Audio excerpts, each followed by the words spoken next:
Namaste and welcome back to my YouTube channel Help in English, and this is an educational channel, so I hope it will help you all in understanding the lessons given in your textbook. Okay, so if you have any complaint or suggestion, please do write in comment box. And today I'm going to talk about a poem.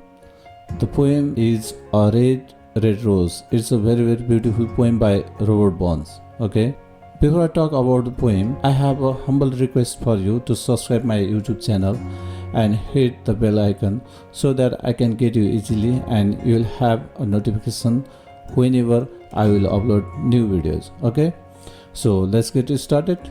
Okay, let's try to discuss about the poet Robert Burns. He was a poet, lyricist. He was born on January 25, 1759. Okay, he was born in Scotland, and though he was born in Scotland, Scotland में जन्मे पनि कवि Scotland में जन्मे पनि he is still known as English poet, right? किनकि 1707 पछाडि Scotland चाहिँ यो ग्रेट ब्रिटेनको पार्ट भयो 1707 मा ग्रेट ब्रिटेनको पार्ट भइसके पछाडि एउटा प्रान्त भइसके पछाडि he was born, right? That's why, and he is known as English poet. And this is not the only reason. कविले चाहिँ नि रोबर्ट बर्न्सले इङ्ग्लिस लिटरेचरमा धेरै नै एउटा योगदान दिइसक्नु भएको थियो हैन. He had given lots of contribution in English literature. That's why also he is known as English poet and national poet of Scotland. Yes, since he was born in Scotland, he is still known as national poet, Scotland ko. And he wrote lyrics, songs, right, in both languages, Scottish and English language. Okay, now let's talk about the key points of the poem. Okay, before we explain the poem, we should know about the key points of the poem. Key points, यो कविताको explanation, कविताको व्याख्या गर्नुभन्दा अगाडि हामीले चाहिँ अब के key pointsहरु हेरौं. And then if you understand the key points, and it will be very useful, helpful for you to understand the whole poem, theme of the poem. That's why. Okay, let's see here. The speaker is the poet himself. This is the first thing you need to know. Who is the speaker of the poem? Who is talking in the poem? And you need to know. कवितामा को हो त? कवितामा बोलेको म पात्र भन्ने एउटा जुन छ नि आयो भनेर फर्स्ट पर्सन छ त्यहाँ हैन. त्यो व्यक्ति who is the person? Undoubtedly the speaker himself, right? Speaker is the poet himself. Okay, it's a lyrical ballad. I have written in red color, ballad. What is ballad? You need to know. For it, let's see here. Ballad, a type of song that tends to be romantic, although they can portray other emotions as well. Look, simply you need to understand that by ballad, a type of song, a type of lyrics that expresses a romantic feelings, right? Sometimes it may portray, it may express emotional feeling. Okay, so and let's move to the another point. Expresses deep and emotional love for his beloved. Actually, the speaker in the poem is expressing his deep and emotional love for his beloved.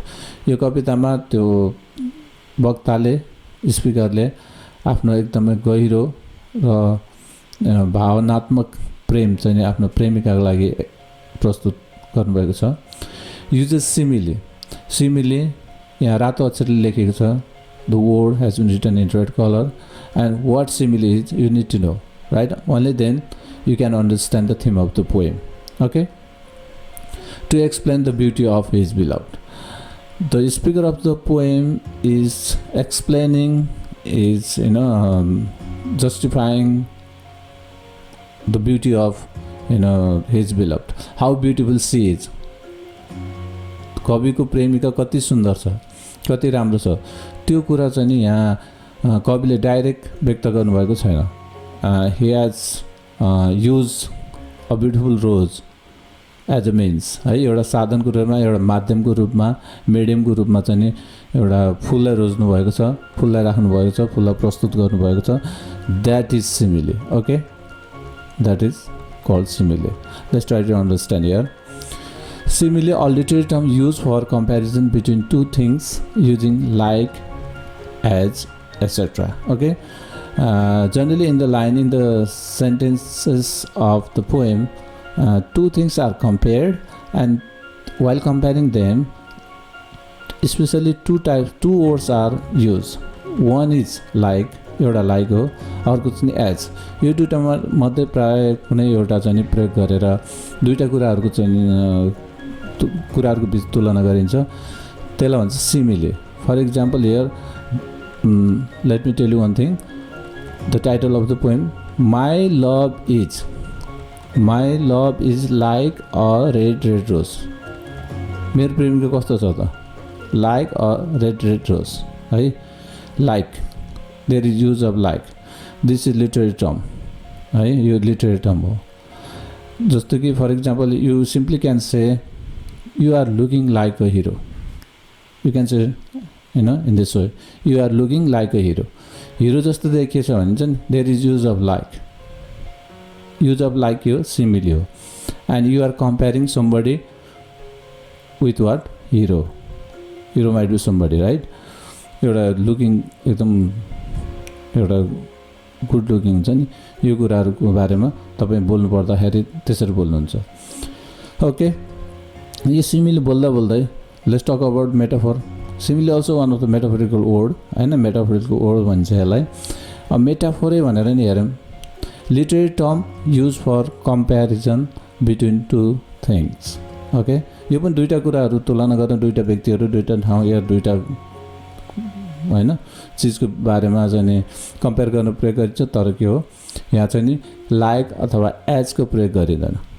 Okay, while using metaphor there is no use of like or as or something else. It compares directly. For example, अहिलेकै कुरा गर्ने हो भने my love is like a red rose को ठाउँमा my love is a red rose भन्यो भने के भन्छ? मेरो प्रेमिका, मेरो माया जुन छ हैन, त्यो माया फुल जस्तो हैन, फुलै हो अरे डाइरेक्ट. ओके, यहाँ बुझ्नु होला. अर्कै इक्जाम्पल फेरि लिने हो भने you are looking like a हिरोलाई लाइक हटाइदिनु के हुन्छ? You are looking hero, not like hero, you are real hero, right?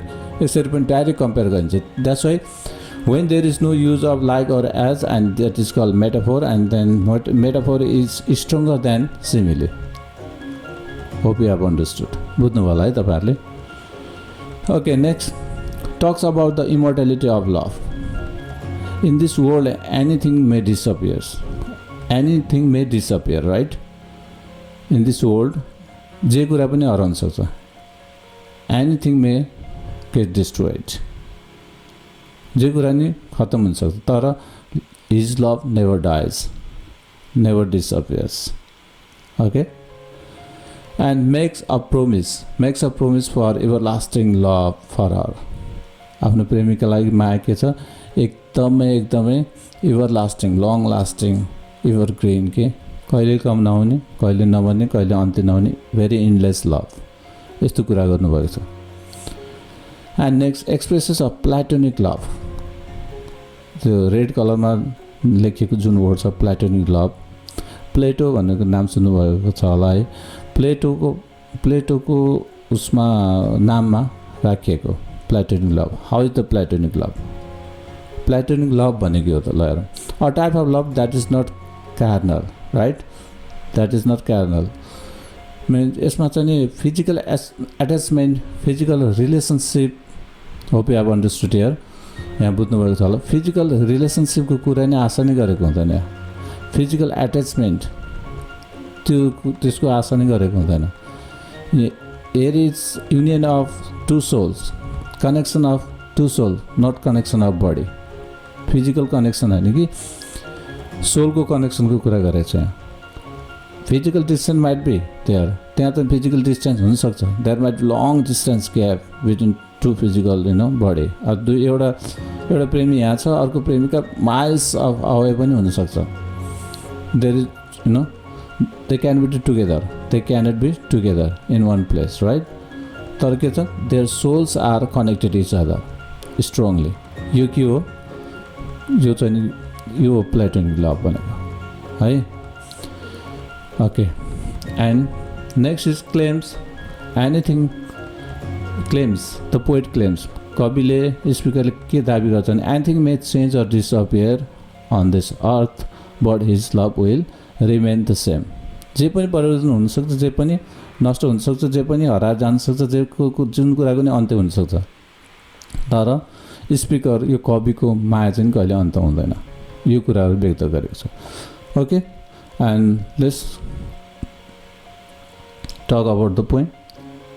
And here is the first stanza of the poem है। पोएमको स्टेन्जा छ यहाँ, O my love. In the first line, एउटा first line भएन O my love, LUVE छ यहाँ है। In your book there is of course LOVE, it doesn't matter है, दुइटै लभ हो, के फरक पर्दैन। This is the old one, I have copied this from the old English, and the line you have in the poem, in your book, in your textbook is that is the new one, right? That's why there is slight changes in his spellings. Okay, oh my love is like a red rose. The speaker has compared here his love with what? A red rose. Red rose itself is a very beautiful flower, right? Anybody likes. Means the speaker is not describing his beloved directly, how beautiful she is, about the beauty of his beloved. मेरो प्रेमिका यति राम्रो छ, यस्तो छ, उस्तो छ, कपाल लामो छ, या आँखा गोलो छ होइन, गोरी छ, हाइट एकदम सुन्दर छ, फिजिकल स्ट्रक्चर भेरी फाइन छ। यसरी the speaker is not explaining directly, right. उसले स्पिकरले के भन्छ, look at the flower, look at the rose, have you seen rose, how beautiful the rose is. गुलाबको फुल कतिको राम्रो छ, कति सुन्दर छ, देखेछौ, त्यो हो सुन्दरता जुन गुलाबको फुलमा छ नि, रोजमा छ। रोजको सुन्दरता जति छ त्यस्तै सुन्दर मेरो प्रेमिका छ। If you view the rose होइन, रोजलाई देखेको छ भने yes you can imagine the beauty of my beloved. Okay, उसले भनेको त्यो that is newly sprung in June है, स्प्रिङ सिजनमा स्प्रङ फुलेको त्यस्तो फुल कस्तो रमाइलो, कति राम्रो, कति सुन्दर, कति आकर्षक, मनमोहक हुन्छ, त्यही हो, त्यस्तै छ मेरो प्रेमिका नि भन्छ। Oh my love is like the melody that is sweetly played in the tune. एउटा ट्युनमा, एउटा म्युजिकल होइन, साङ्गीतिक धुनमा एउटा एकदम मेलोडियस धुनमा चाहिँ कस्तो हुन्छ, त्यो धुन कस्तो एट्र्याक्टिभ हुन्छ, how beautiful the tune is, you can imagine. त्यस्तै ट्युन छ है, त्यस्तै ट्युनमा भएको जुन सुन्दरता छ, जुन मिठास छ, त्यही मिठास, त्यही सुन्दरपन चाहिँ मेरो प्रेमिकामा पनि छ भनेर यो कविले चाहिँ एक्सप्लेन गर्छ in the first stanza. And let's go to the second stanza. As fair art thou means you are so fair, impartial, right, very fair, stainless, दाग नभएको एकदम फेयर, स्वच्छ, यस्तो छ। My bonny lass, my beautiful lady, beautiful woman, beautiful girl, so deep in love am I and I am in deep love with you and I will love thee still. म तिमीलाई माया गरिरहन्छु है। This is very old English word, thee you still my dear. Till the means all the, okay, apostrophe the भनेको all the, contraction फर्ममा आयो, all the seas gang dry. This is old English, that's why gang means go dry. Means कविले के भनेको छ त्यहाँ, यो समुद्र सुकेर जाला तपाईँ मेरोमा रहिरहन्छ, अथवा समुद्रमा पानी हुँदासम्म मेरोमा रहिरहन्छ भनेको, पानी हुँदासम्म मिन्स यो त this is impossible, we can not imagine that seas good seas go dry. यो समुद्र जति पनि समुद्रहरू छन् सबै ड्राई हुन्छ भने त we can not imagine that. That's why there is no end of love from the side of the poet. For his beloved है, उसको प्रेमिका लागि उहाँको प्रेमिकाको लागि त्यहाँ के छ त कुनै अन्त्य भनेको त्यो मायामा अन्त्य भन्ने कुरा नो चान्सेस, कुनै केही पनि छैन त्यस्तो। Okay, let's go to the third stanza. Till all the seas can dry my dear, this is repeated line, and the rocks melt with the sun, with the heat of the sun, घाम सूर्यको प्रकाशले रकहरू melt नहुँदासम्म भनेको this is not possible, right? Possible छैन भनेको there is no in his love, उसको माया भने अन्त्य छैन।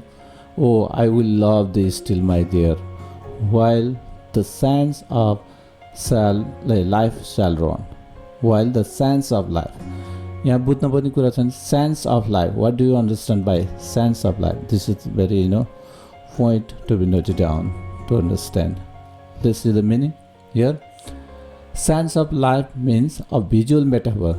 सेन्स अफ लाइफ भन्छ मेटाफोरिकल्ली यहाँ के देखाउन खोजेको छ भने यो शरीरमा एक मुठी सास रहँदछ भनेको, मरेपछि माया कसले फिलिङ कसले एक्सप्रेस गर्न सक्छ न फिल गर्न सक्छ, राइट? त्यस कारण के हो त a visual metaphor for the limited duration of human life.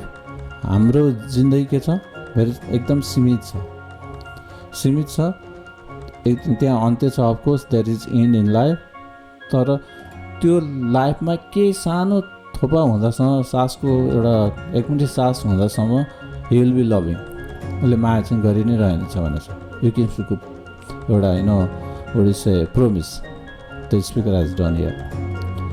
And let's go to the final stanza. And fear they will, my only love, and fear they will a while, and I will come again, my love, though it were 10,000 miles. यहाँ के देखिन्छ भने there is distance, a gap, physical distance. प्रेमिका might be somewhere, प्रेमिका चाहिँ कहीँ हुनसक्छ, speaker चाहिँ कुनै ठाउँमा छ, and he knows that they haven't been together, होइन? त्यहाँ सेपरेसन छ, तर पनि के छ, डिस्टेन्स इज नथिङ, दूरी केही पनि होइन। दूरी हामी शारीरिक रूपले फिजिकल्ली हामी टाढा भए पनि हाम्रो आत्मा चाहिँ टुगेदर छ। एन्ड देन उसले के भन्छ, एक दिन जति 10,000 माइल चाहिँ हामी टाढा भए पनि आई विल कम अगेन भनेर उसले के भन्छ, we will be together one day. Very optimistic love, right? Very optimistic, आशावादी चाहिँ एउटा माया दर्शाएको छ यो कवितामा। ओके विद्यार्थी भाइ बहिनीहरू, I hope you have understood. Okay, and next summary, this is the last part of this video. Okay, summary यहाँ मैले दिएको छु, सर्ट समरी छ। I have written in simple words. Okay, I think you can pause the video while writing down. यो लेख्दाखेरि भिडियोलाई pause गर्ने अनि फेरि कपीमा लेख्न सक्नुहुन्छ। I don't think it is necessary to go through the lines of the summary.